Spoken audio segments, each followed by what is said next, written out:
For example, Jonah Poblacion 1. Ana ha? What's your name and taga-asa? My name is Raven Upper Maayong Tubig! That's the energy we need, diba? So, okay, thank you very much. Kinsa may kinagwapahan sa grupo? Kinagwapahan. Palihog of, step forward. Ay, gwapa, gini si Mama Mary. Oh, Mama Mary, nganong kinahanglan nga group number 1 or Upper Maayong Tubig ang mudaog karong gabi una?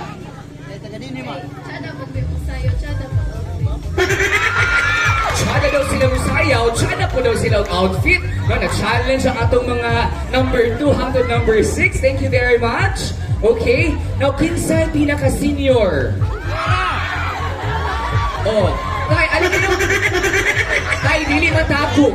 Oh, dili matapok. Murag ikaw yun. O sige, pangalan o taga-asa. Hinumdumihan, kinahangan isinggit. Pangalan o taga-asa. Upper Maayong Tubig. Ruben, Dong. Okay.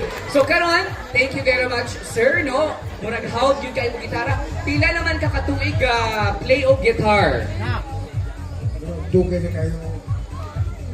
Ay ako, manulyo ko sa simbahan. Dugay na kayo, dili ko makikita. Mga 1920? Mga 1921? Thank you very much. Palakpakan na to si sir. Okay. Now, atong paminawon, no?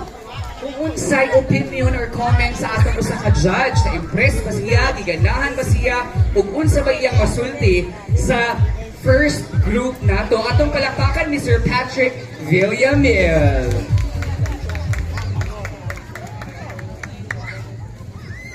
Thank you so much. Good evening, guys, sa tanan.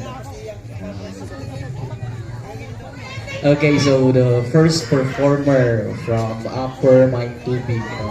I like the choreography and the concept. No, it's very good appropriate sa unsay naa nato karon, which is Christmas Day. No, so the timing it is there, and I also noticed that it is not just mga batanon na but also mga batanon gihapon, no? So overall, tsada ang performance. Thank you. Wow, thank you very much. Judge number 1, Mr. Patrick Villamil. Ladies and gentlemen, once again, a round of applause for Upper Maayong Tubig. Thank you very much. Okay, before I give you our second entry, ato po di ay acknowledge so ang mga naglihok para mamahimong successful kining atong event karong gabi una.